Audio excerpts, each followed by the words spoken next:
you're going to stay here in this body, we're going to praise the Lord.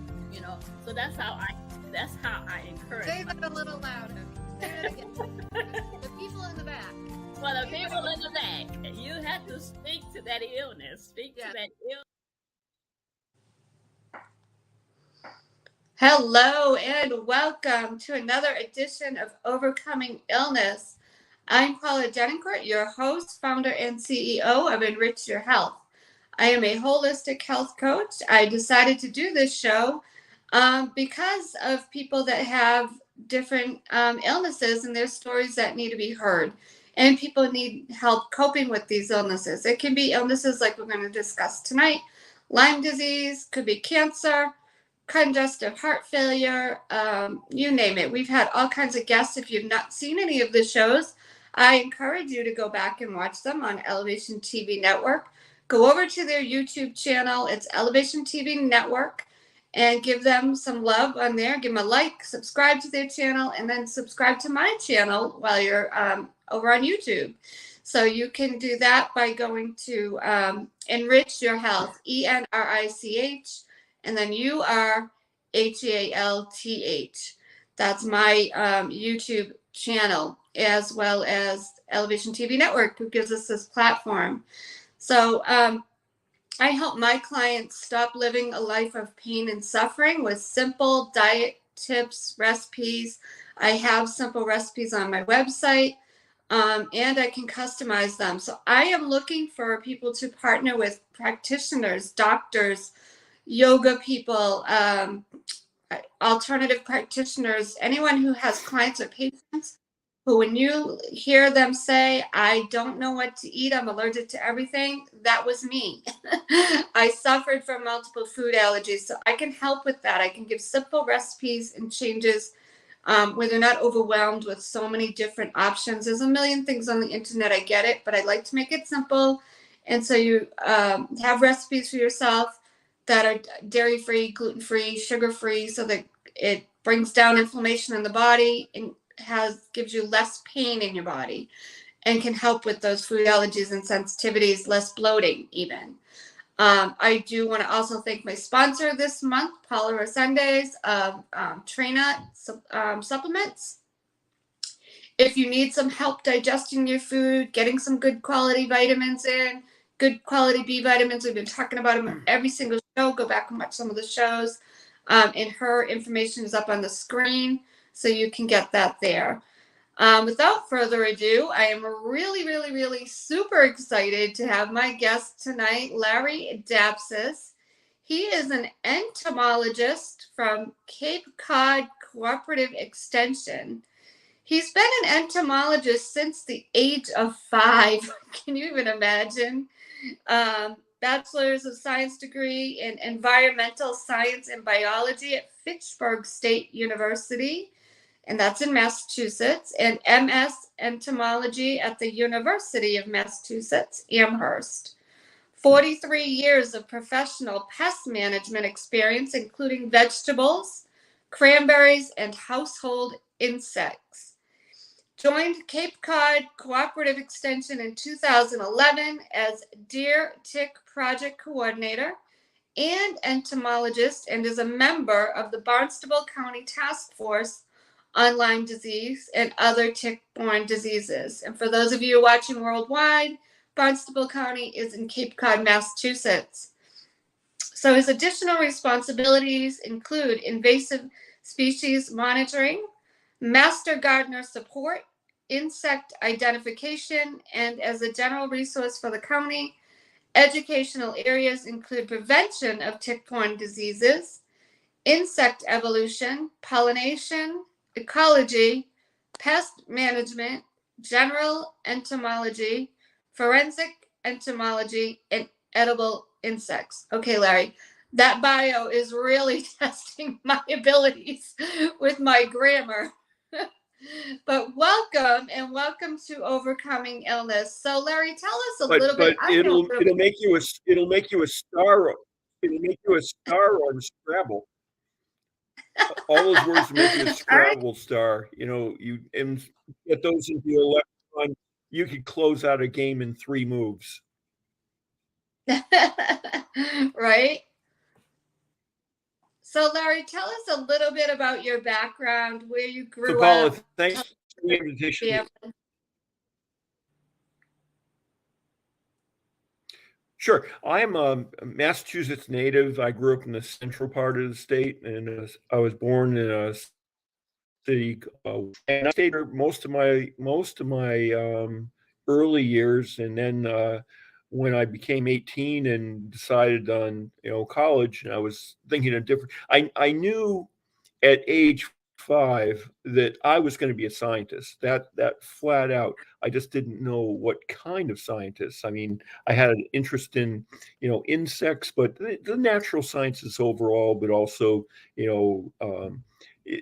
I wandered into geology, and I wanted to, think about NASA at the time because Gemini and the Apollo programs were big when I was a kid. So I knew I was going to be in the sciences, but when I decided to go someplace that I could afford as a young poor kid, Pittsburgh State came to light, and I entered their biology and environmental sciences program, and I took a strong interest in surface water ecology. In fact, I had a big internship with the Nashua River Watershed Association, where we were looking at indicator organisms as and different species of insects and other invertebrates as indicators of water quality. So that was a really interesting one.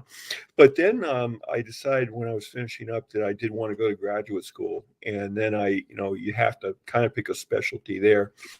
And it looked like at the time going into entomology for me made a lot of sense. And so I wound up going to Mass Amherst and started out in vegetable crop entomology in the arena of interest management. So, um, looking at basically insect life cycles as they pertain to crop production and looking for weak links in life cycles and trying to figure out, what the rational approaches should be for managing all these serious things that can impact, our ability to supply food. And so I did that for about 3.5 years, and then entered the workforce. And I entered the workforce at a bad time. There was a big recession, and so the opportunities weren't many. But I wound up going into consumer product development. So products that people could buy to control insects in their households, like cockroaches and flies and fleas and whatnot. So I did that for a few years with a couple different companies, including Black Flags. So for you baby boomers out there in the United States, you may remember that brand of products. And I am the father of the new and improved Roach Motel. Okay, but then it became time to, in my mind, get a real entomology job, and that's when I joined Ocean Spray Cranberries, where I started out as the bug guy for North America, covering New Jersey, Massachusetts, Wisconsin, Washington, Oregon, and British Columbia, and a little bit in Quebec. And so I was at Ocean Spray for 24 years, but Wow. after 24 years, the only thing I didn't do was make juice. And so then my career path made a hard left turn from agriculture into public health. And that's when I joined Cape Cod Cooperative Extension as the entomologist. So my responsibilities are for the general public. I cover ants to yellow jackets. And that's kind of a broad responsibility, but I have not been stumped yet on any bug problem. Big focus and it really important to southeastern Massachusetts and many areas of the United States and other countries is the prevention of tick-borne diseases like Lyme. And in Massachusetts, we are endemic not only for Lyme, but with these deer ticks, 4 other significant diseases that these ticks can transmit.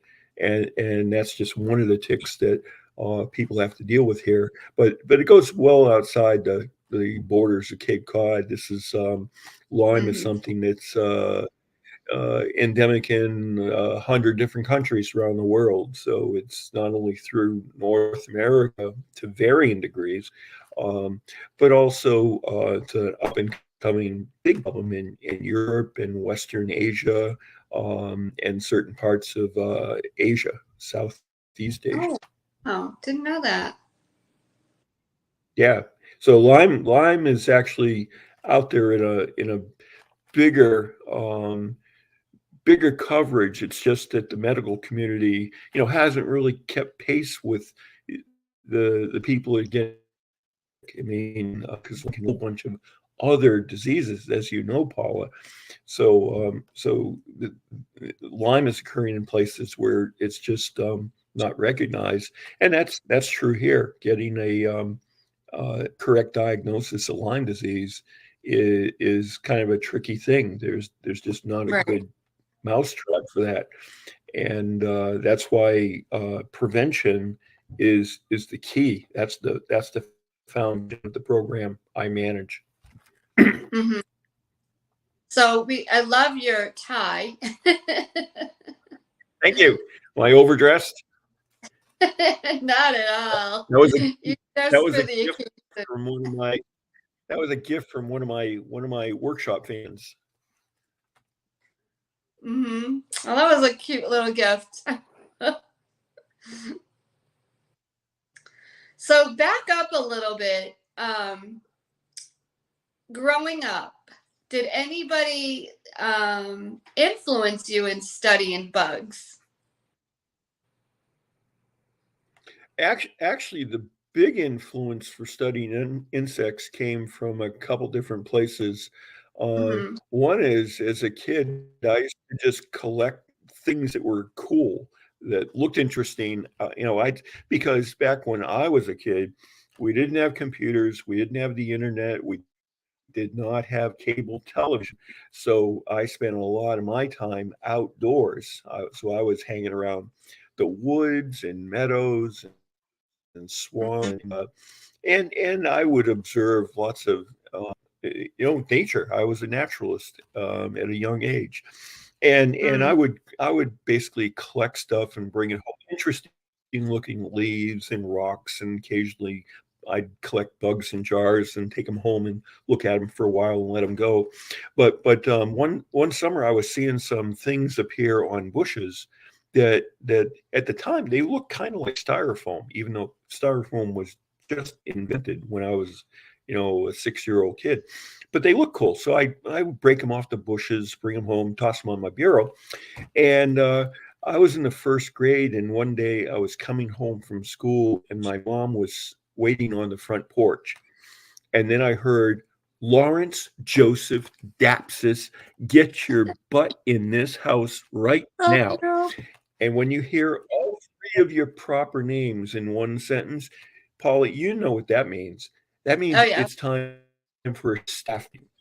And my mom escorted me to my room and collected were praying mantis egg cases and at the same time.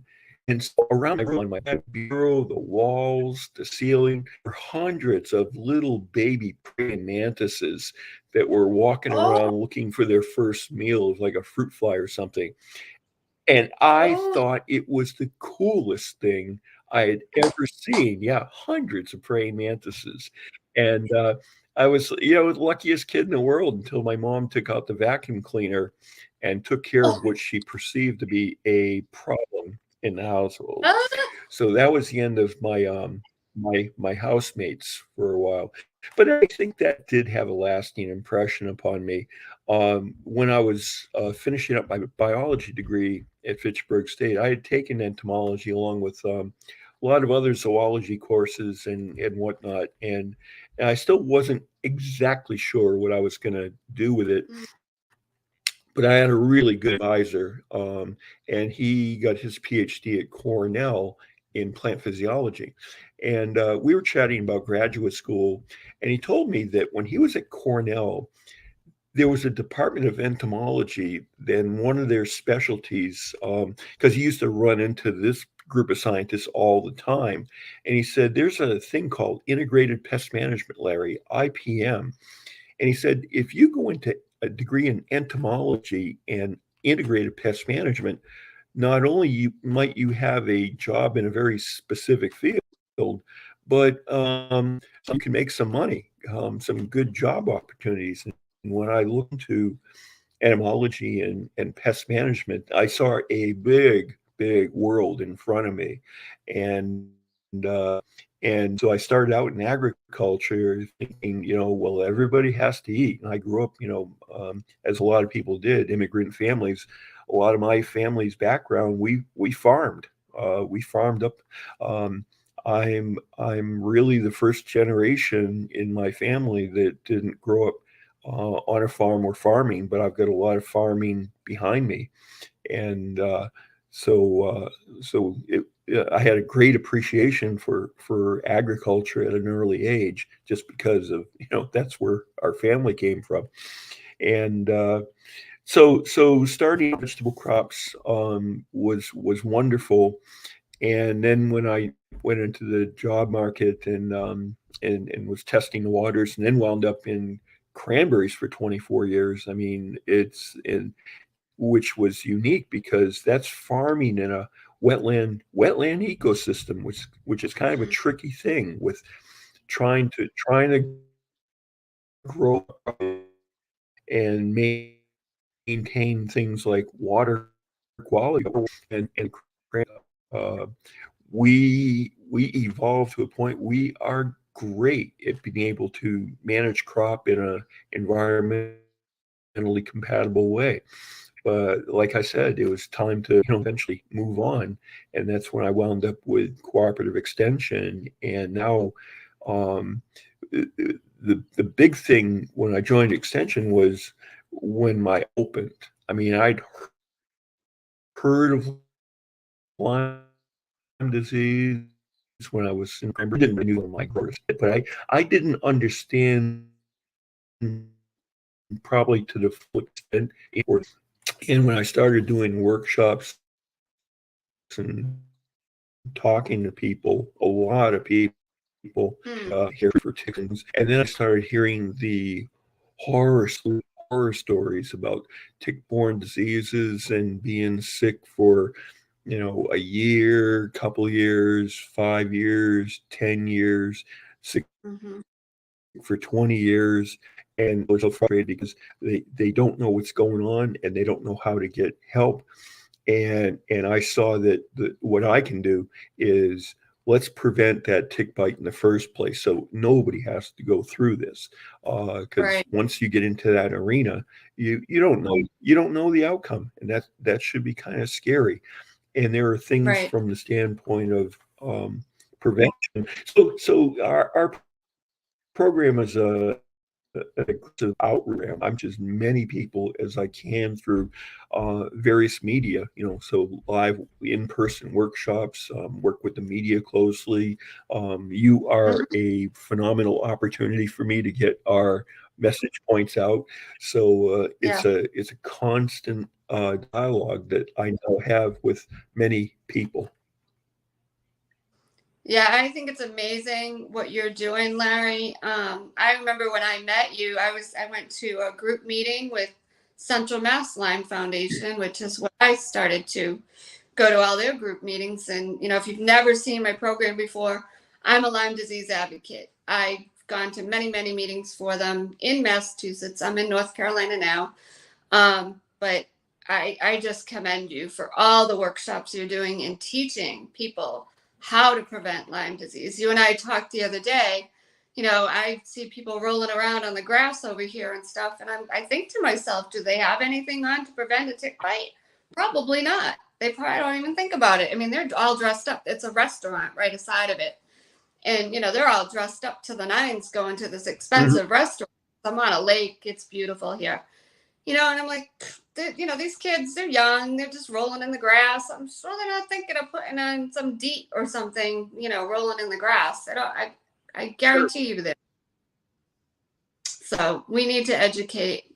So with that, Larry, let's talk about some of the things people don't think about, even with, with ticks and prevention. So considering the mild winters that we've had, what is the likelihood of an increased tick population this year? And what are experts predicting? You were telling me it's a little bit different for the South as it is for like New England or Massachusetts. Sure. In the Northeast, in the upper central Midwest, I mean, overall, we had a mild winter across the board. And I normally get calls in the spring from the media like, Larry, what's the tick for? When tick season start? I say, I say, well, it started. It never ends Right. actually. Right. So it's 365 days a year. In terms of whether this is the year of the tick apocalypse, I take a kind of let's look at this from a scientific standpoint. Mild weather does not create a tick population. And the idea that even if you get a cold winter, it'll kill off a number. Ticks actually, the cold weather, even really cold weather, like when I was traveling to Wisconsin as a cranberry scientist. I mean, in Wisconsin, 25 below zero, happens all the time out there. And in Wisconsin, ticks are quite healthy, and Wisconsin's quite endemic for Lyme disease. So even in our worst winters here in the Northeast, Paula, the ticks are not impacted. They actually synthesize a chemical called glycerol. Well, these guys make antifreeze. Okay, so not only they make antifreeze, they're tucked under the snow, so they're insulated, so they're fine.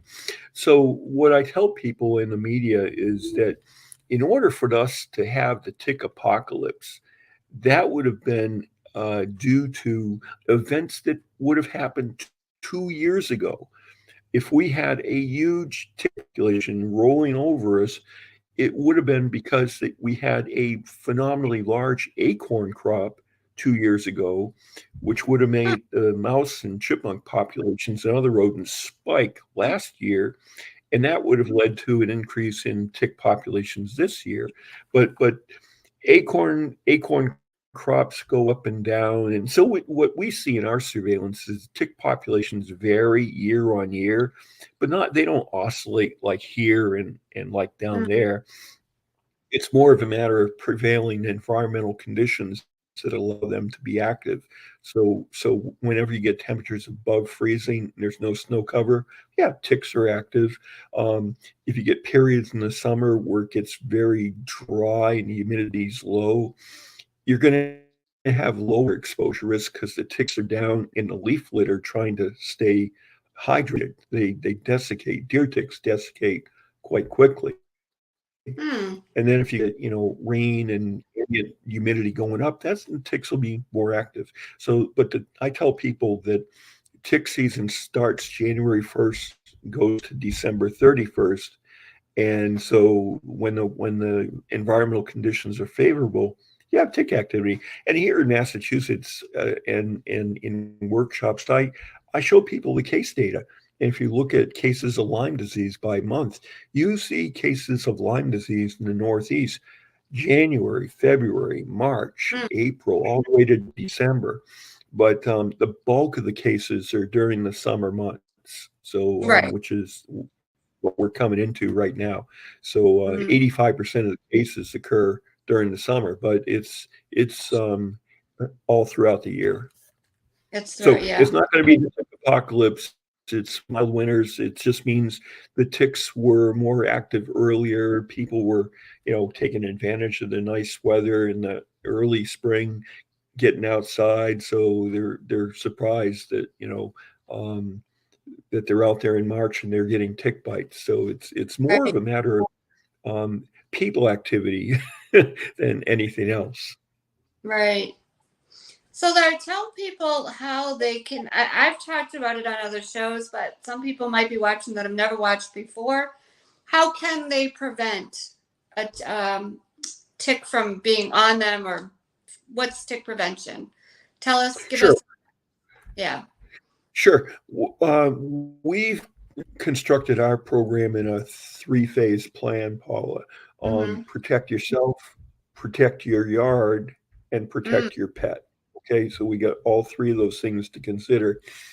In terms of personal protection, you have to be mindful if you're going to be in a tick environment, and this is something that if you look at like say the CDC website, tick habitat, they all those sites will show you a trail going into the woods, like in a state park or a state forest, and you don't have to go to open space like a state park to get a tick bite. Surveillance information that was obtained in Connecticut showed that two-thirds of the people that were submitting ticks for identification and testing got them from their own backyards. So ticks and gardening are the perfect marriage. So you mm, don't have to go into a state park to get a tick bite. You can get, easily in your backyard. right. And so, if you know you're going to be in a tick environment, um, and it's not, the middle of your lawn, deer ticks don't, that habitat, direct sunlight, short grass, they don't survive there. But you get to the edge where there's, like partial shade, leaf litter, transition of bushes and shade trees. So you get lower temperatures, higher humidity. That's where you're going to find these deer ticks.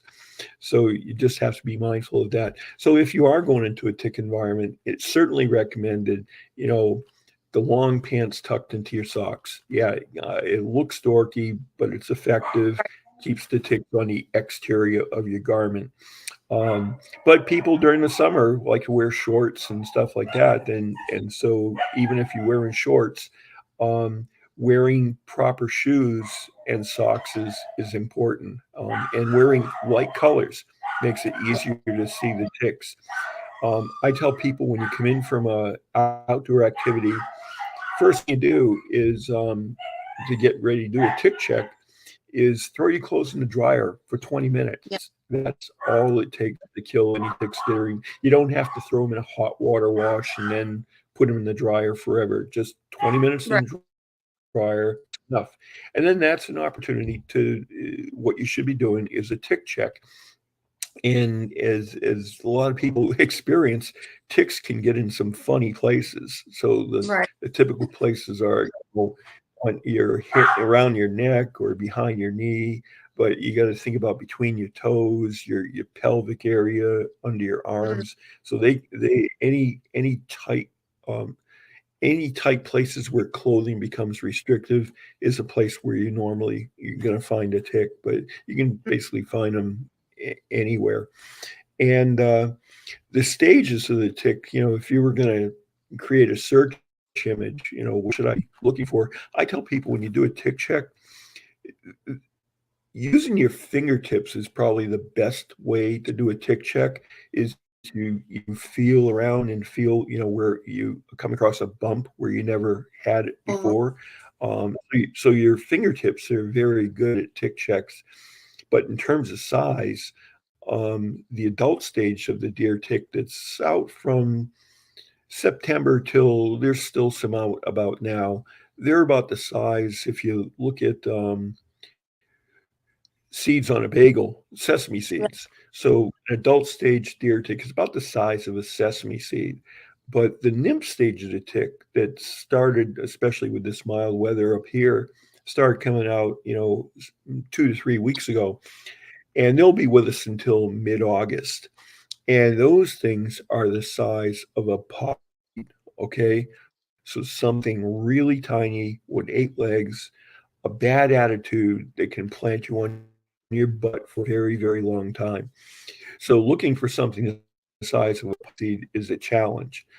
So that's why we see 85% of all tick-borne diseases in the Northeast occurring during the summer months when that nymph stage is active. Okay, Mm, so we got proper clothing, proper footwear, and then you think about repellents as a first line defense. And yeah. repellents, that's the best tool we have in the box. and people, are confused. It's like, people read and, they should be using a bug spray. Well, that's a little bit too general of a recommendation. Repellents that are for skin. So like products like Off, or products that contain DEET or alternatives to DEET like picaridin or oil of lemon eucalyptus. And those are for treating your exposed skin. And what that means is the tick won't bite you where the repellent is, but it just Okay. might keep walking along until it finds a place where there's no repellent. But those type of products are very good for exposed skin. What I found and really drive home to people is that there's a repellent to treat clothing. Okay, so shirts even, but pants and socks and footwear, and it contains the active ingredient permethrin. Okay, Yeah. and what I found is that, you see casual references to this in a lot of extension literature or media writings, like, oh yeah, you can get, treat clothing with permethrin. It's kind of like, okay, have a nice day. But what does that mean? Well, when I started doing research with permethrin to see, okay, what does this bug spray really do? What I found, Paula, is that if a tick gets on a treated fabric surface for 60 seconds, one Hmm. minute, that tick is guaranteed to die. Okay. And as Martha says, that's a good thing. Right. And the tick might not die in 60 seconds, but it's impaired. You can see it, uncoordinated walking and stuff. But that tick, 5 minutes later, it might be dead. Might take 10 minutes, a little bit longer, but the outcome is absolutely guaranteed. And so that is the most effective tool in the box. And when I turn people onto this, Paula, and then they go outside into a tick infested environment, they will get back to me and say, Larry, this stuff is magic.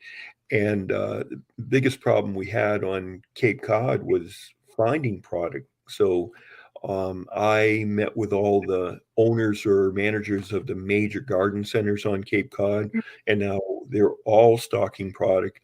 Oh, wow. And when I go in and do store checks and talk about, how are sales going, and in recent years, the product is flying off the shelf. So the Mm, word is getting out, and a lot of good. people are onto this, which is a really good thing.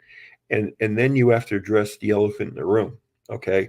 Because Larry Dapsis, entomologist that we trust, is telling me to put my kids in Yeah. clothing treated with a synthetic chemical Right. pesticide. And is Larry a crazy guy? Well, I'm not. Um, Right. and the way I look at it is, well, a little bit crazy, but nobody dresses like this other than me. Um, Right. but if you look at the statistic, kids under the age of 10 have the highest incidence rate of Lyme disease in the state of Massachusetts. Now, I'm sure that's the same for every other area where Lyme exists. And then there's a second spike of incidence rate for people in their 60 and older, so younger people and older people. And so I tell people that these data show me a lot of things, that it shows me that everything parents have been doing up to this point in time, it's not working. Okay, so let's think about our game plan. And Right. in terms of permethrin, Paul, this is really a psychological barrier. It's a chemical as Yeah. opposed to a barrier because it's a toxic substance. And so to Right. put some perspective on it for people, um, I walk through the toxicity and the ins and outs, like what's the exposure risk of this chemical, Hmm. and so if you go through everything, the bottom line is that, and this is from EPA, their conclusion is that permethrin treated clothing poses no harm to infants, children, pregnant women, Hmm. and the extending.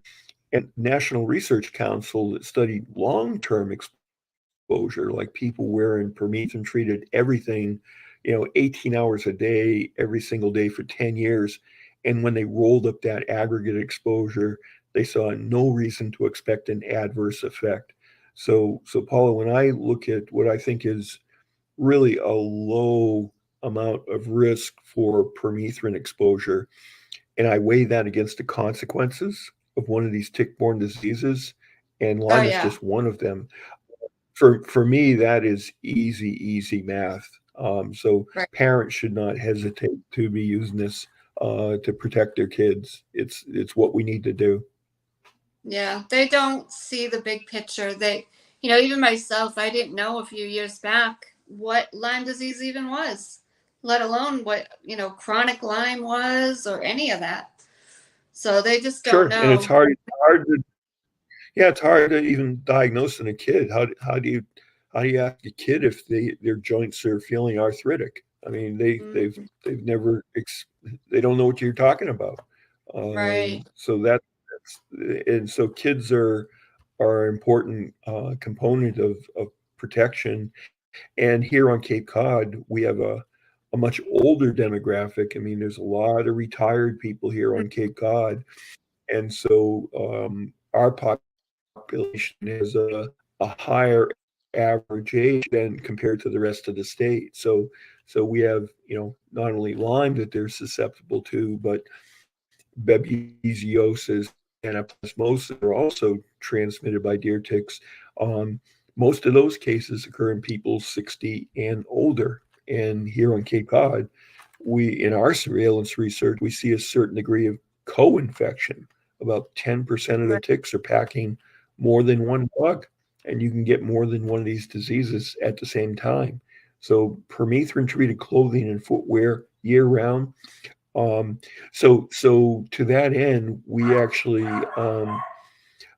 scripted and produced a 10-part video series on Mhm. everything you need to know about tick biology, diseases, and how to get ticks tested and repellents. So if you go to our website, capecod.gov, Okay. capecod.gov/ticks, there'll be a playlist for all 10 videos.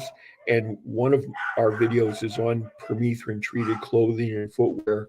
And hands down, it's packed with really solid information to a point Oh, where good. the Appalachian Mountain contacted me last year that they're using our permethrin video as in-house training tool because it's so good. So our information on our website, it's available to anyone, and Hmm. I'm an available resource. Call me. I'm Oh, open for good. Yeah, business. I'll definitely check that out. So, Larry, we're just going to go to a brief commercial and we'll be right back, okay?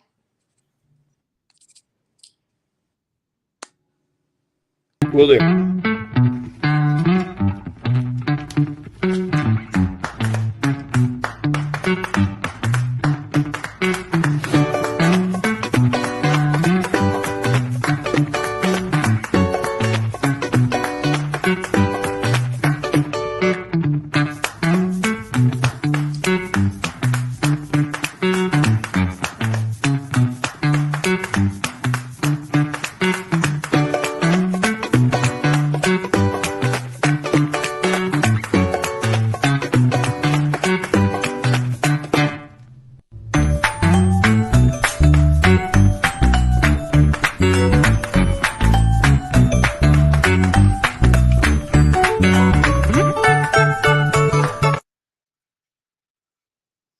All right, and we're back. So what you just saw was a commercial for Paula Resendez, our monthly supporter and sponsor from Trina and Supplements.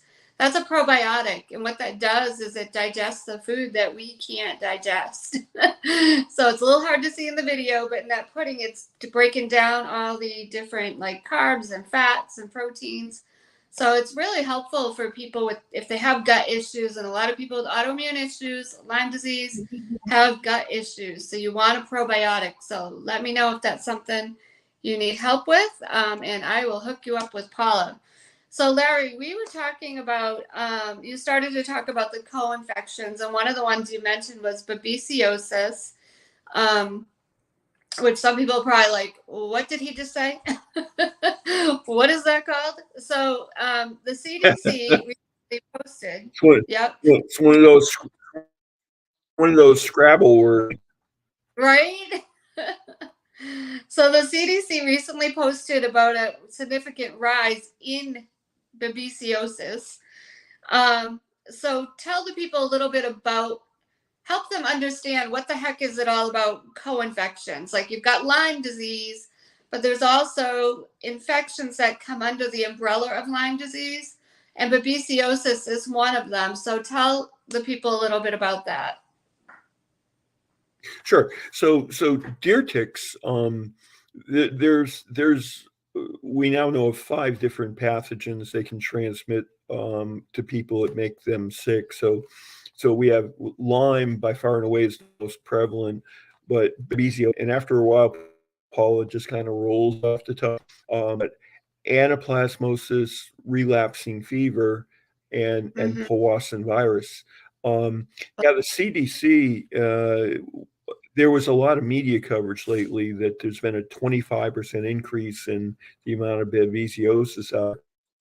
Well, we don't know so much about that type in Cape Cod for a number of reasons, but it's not, babesiosis is not new to us. In fact, the first case of babesiosis in the United States was diagnosed in 1959 on Nantucket. So basically, Cape Cod. And so we've known about this organism, and it's a player here. I know people have had it sometimes with Lyme, and babesiosis. It can land you in the hospital in a heartbeat. This is like, it's really kind of like getting malaria, and so your plate counts will drop like a rock off a cliff. And it, unlike Lyme, it can be directly fatal. And we see Babesia infected ticks in about 10 or 12% of the tick population. So it's out there, and it's significant. So what the CDC was announcing was the fact that they're now just getting around to surveillance. And so when you go out and measure something, that you might find it. And that's what the CDC is discovering, is that it was there. It looks like an increase, but because if you start it, you're not measuring it, and now all of a sudden you look, it may have been out there at a low level, and now it's 25% more. It's just you're looking for it, and so the way the data are being collected in Massachusetts now is different. So we don't have insight into number of cases. It's our state Department of Health is recording number of visits to an emergency room due to a tick bite, and then discharge with what looks like maybe a tick-borne disease. So we've lost some visibility, but the argument is that the data that were being reported from doctors was flawed. It's way underreported in the CDC. They may cite there's 35,000 cases a year, but people in the know believe that it's more like 350,000 cases a year or more. So it's 10 times underreported. So Wow. that's why Massachusetts has taken a different tact on reportable infectious disease as far as tick-borne stuff goes. But when the data were being gathered, I was contacted by a person at Harvard School of Medicine, and they basically were looking at trends of Lyme disease, and they were baffled when they got to Barnstable County, Cape Cod, and then they realized or found out that we have a very aggressive education program.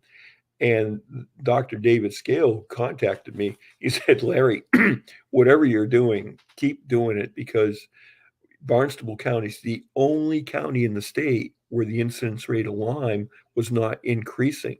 So we're out there, but people are listening to us. We've got, core messages like treated clothing and footwear, and people are responding, and we can see it in the data. And just going back to the treated clothing too, I would say, if anybody's out there listening, or you share this with somebody, type of people that would really, really need that are people that go hiking all the time. Your Sure. people that landscapers, construction people, people that are outdoors all the time, working outside. Um, that's what I would, besides kids, just, adults that are always outside and working, and, that putting that clothing on is going to beat trying to spray yourself with off or some other type of stuff all the time, so, or, Yeah, or people tend to look at those all natural products, and all natural, it sounds good, and Mhm. you're kind of embracing something. It's all natural, it's effective and safe, and unfortunately, Paula, for this area, um, the all natural products that have like botanical oils and whatnot, they're totally ineffective as personal protection or yard sprays. And to a point you just made that was completely valid, like who's at risk? Well, I've spoken before the Cape Cod Landscape Association and different gardening groups, partners, Yeah. garden clubs, outdoor sporting group clubs. Yeah, there's all kinds of groups that we try and touch on. Yeah. Yeah, because a lot of people don't, they just don't think about it. They do their jobs every day, especially like construction workers. They wouldn't think about it. But if they're going in and there's a lot of, land that has to be cleared or whatever, there could be ticks in there, Yeah, you so know. I've spoken before department, DPW crews and our mosquito Mm. association, which is always out there, our AmeriCorps program. There's lots of people that day to day they have exposure risk, and so we try and help. So let's talk about a little bit, couple things. One, talk about how a person can safely remove a tick. That first of all, and then talk about the testing of the tick versus the testing of a person once they got bitten. I know you can't talk too much about medical, but just a little general there. And full disclosure, this is not medical advice or any scientific, nutrition advice, not medical, not meant to heal, treat, or cure any illness on here. Just full disclosure there. But just a little information like, if they test the tick, it seems like they can test it for more than actual person faster. Mhm. Yeah, Yeah. good point, Paul. So in the event you are bitten by a tick, there's uh, internet is wonderful and social media, but the problem is bad information Right. flies fast and far. So I'm always correcting misinformation that's out there. Right. So in terms of getting bitten by ticks, you see the old wives' recommendations, like the dish detergent or the Vaseline, Yes. so that the tick will eventually back itself out. The problem with that, Paula, is the longer that tick is attached, just means that it gives the tick more time to transmit one of these bugs into you. So there's a lag time. So for like Lyme disease, we have a 24-hour rule of thumb. If the Mm. tick is attached to you for less than 24 hours, the chances of getting Lyme are reduced. It's not zero, but it's reduced. And after 24 hours, risk of transmission goes up. And it's the same for, things like babesiosis and anaplasmosis. They're Mm. 24-hour plus or minus. The exception being Powassan virus. The transmission time is 15 minutes. So Oh. in the event you want to get a tick out of you quickly, it's that's all you need, or that's what you should have. And you just grab that head, tick as close to your skin as you can get, just gently pull straight up. And in the event you see something left behind, a lot of people assume the head's embedded in there and it's a disaster. Well, Mm. ticks have a mouth part, okay? And if you pull it too hard, the beak breaks off. And that's the only Mm. part that's in you. And that doesn't transmit it doesn't contain the pathogens. It's like a soda straw. So Okay. if you see that left behind, it's with a little Neosporin can dissolve in 2 days. It's like a wood splinter. Um, But so you just grab that tick, pull it, and then what to do with it? Well, a lot of people, will flush that tick or dispose of it, some other way. They Burn it. might burn it or tape it to an index card, put it on their refrigerator as a little tick morgue. Yeah, people have their own way of, imparting justice. So like, you did this to me, I'm gonna take action. But I think you I can burned get that one. tick tested. Oh yeah, a lot of people take out, rage on a tick Mhm. that they removed. Um, but you can go and send it to a lab like at UMass Amherst. Yeah. There's a lab there, and they can test that tick for all the pathogens it was potentially exposing you to. So the lab we use is at UMass Amherst, and it's called tickreport.com. And Yeah. so a basic DNA panel test, which runs $50, will test for the bugs that cause not only Lyme but Babesia, Anaplasma, and relapsing fever, which are the dominant ones we have. Um, and so once they receive that tick, you're going to get that report in 3 business days or less. Very quick turnaround. Right. And you were talking about, people getting a blood test for Lyme disease. How accurate is that versus getting a tick tested?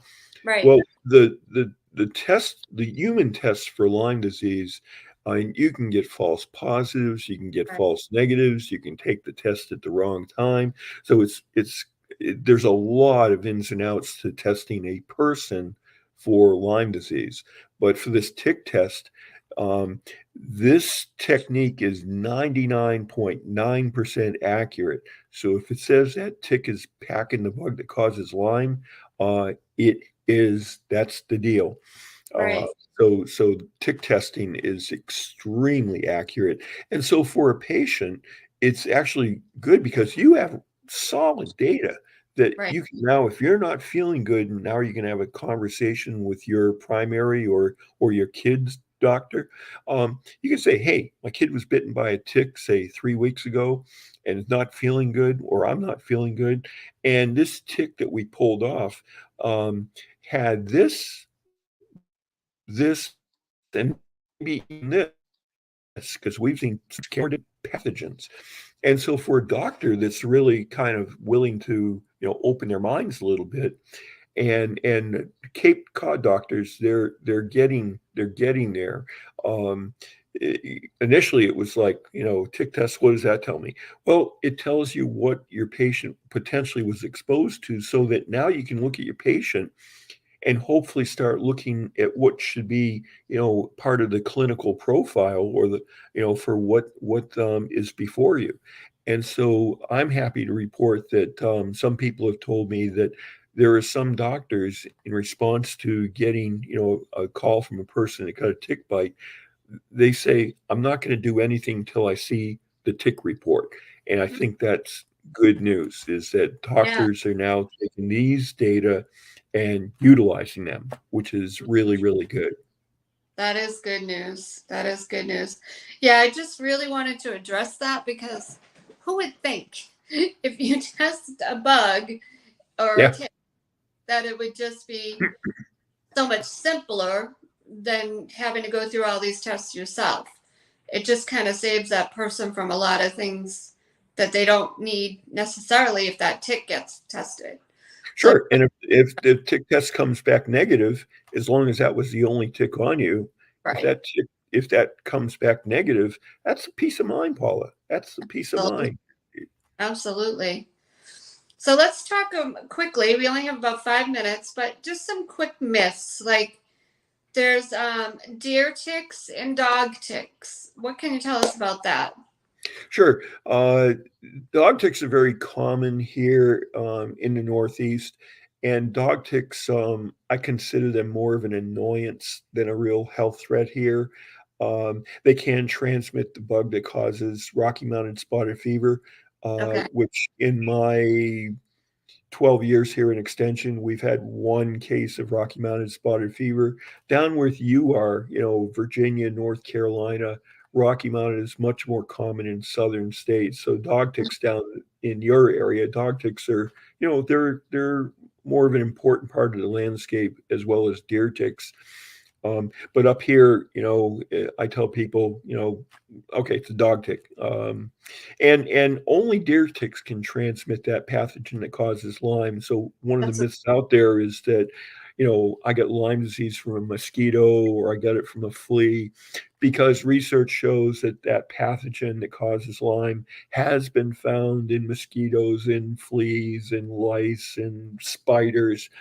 And just because you find something like pathogen like Lyme in a bug like a mosquito does not equate to it being a successful vector. So yeah, people have find this bacteria in the mosquito, but it can't transmit that pathogen. Okay, and there's all kinds of complex biochemical reasons why that occurs. So this disease that causes Lyme is specialized for this deer tick. So we have deer ticks and 5 different diseases up here.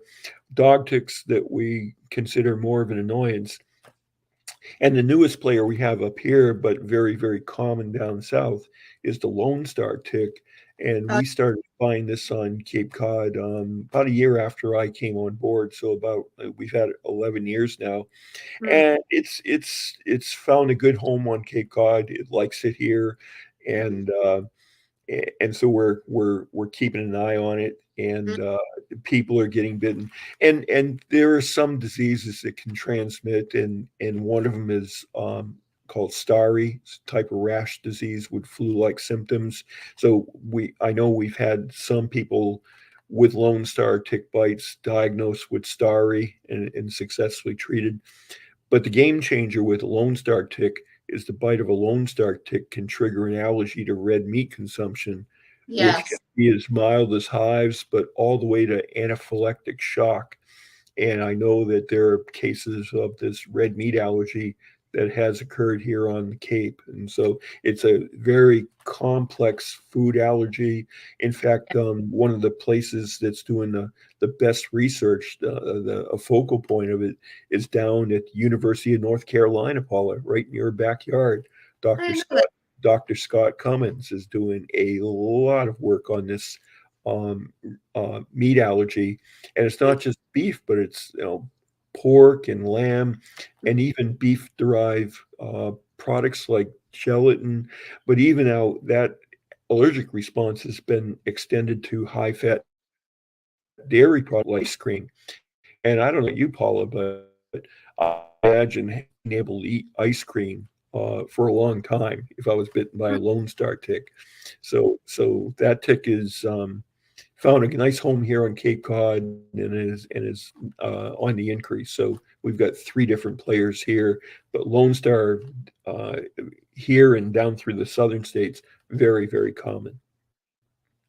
So one other question that just came to mind when you were talking about dog ticks, I was thinking about horses. So what kind of ticks are attracted to horses? Deer ticks quite common on horses. In fact, Okay. behind people, in terms of pets in Lyme, uh, dogs dogs are very susceptible to Lyme disease. And ironically, there is a vaccine for Lyme for your dogs, but not for people yet. Pfizer has one in the works, maybe years down the road. Mm, But you can get a vaccine for your poop, but it shows up in horses and goats. So you have to be mindful of your big pets as well as your smaller pets. right. Well, we got about 1 minute left. So tell everybody once again where they can reach you, whether you have email or website, whatever, phone number, whatever easiest way for people to reach you. If Yeah, they even want, the yeah, easiest way to look for information that we've posted is on our website. And again, it's capecod.gov, G-O-V, and /ticks. And that'll take you to our tick and insect page. And okay, again, we have the video series. It's 90 minutes of material in like 10 little buckets. So you Mhm. can make yourself some popcorn, pop a Yeah, cold one, and you get a lot of information. And as a bonus track, Paula, a documentary was made about me and our efforts here. Yeah, it's called okay. Tick Days. An independent filmmaker followed me around for about a year, and this documentary showed in a number of major film festivals. So Wow. I'm quite proud of that. So that's on our website as well. It's called Tick Days. Uh, Mhm. and for further questions, my contact information is on our website. Okay. Well, this has been fascinating. I'm just going to sum up a couple of things because I think it's a lot of information for everybody. But I think you really helped us with some myths. Like a lot of people talk about other insects can carry Lyme. You mentioned it can carry it, but it can't transport it. So that's huge. That's really good to know. Talking about the chemicals in the clothing, a lot of people are concerned about that. You address that, like what's worse, being ill the rest of your life from a Sure. tick bite, and trying to pay for all this medicine and herbs and whatever it takes to get well, or to just wear this chemical that has a low exposure rate. So you gave us scientific backed evidence, which is huge. I mean, I can tell people till I'm blue in the face, but I didn't have that scientific evidence, so that's huge. And then just talking about the dog ticks versus the deer ticks. The deer ticks are attracted to the horses, which that's what's the deer ticks are transporting the Lyme. So I think we really addressed a lot of myths that people weren't aware of. And especially I see this all the time on Facebook, the like putting the dishwashing liquid, the Vaseline, different things on the tick. What I was told, and you can probably tell me this too, is it can aggravate the tick too to put that stuff on there. So it's going to bite harder. I don't know. That's a myth as well. That's Yeah. a Okay. little anthropomorphic. Is that you read don't agitate the tick because it'll throw up. Well, Yeah. tick So plumbing doesn't work like that. They're not going to. You can't make them mad and they throw up and get you. So it's take that off the table as well. okay. But it's good for people to know. And one last tip that I've mentioned on another show too. I have a friend that goes hiking all the time. He uses a sticky roller to roll over all of himself before he even goes inside. So he gets a lot of the ticks on the sticky roller. That's a So good that's idea. Yep. yeah. So Larry, this has been great. Thank you so much for taking the time out to speak to us tonight. And I'm just so appreciative. I mean, I've learned a lot. So thank you so much. And once again, I want to thank my sponsor, my monthly supporter, Paula Resendez. If you guys need some good quality supplements, if you have an autoimmune illness, not just Lyme or, just not feeling so great, you want to check out her supplements. They're really good quality. I would recommend them. We have, really good stuff. So you can go back and watch some of the replays to see a little bit more about the supplements. And I'm looking forward to more monthly sponsors, daily sponsors, business spotlight people, and people that need my services because you might need recipes, and people for the show. If you've overcome an illness or going through an illness, I need you. People need your stories. So thank you again, Larry. Thank you, everyone. We will see you next Sunday. Good night, everybody.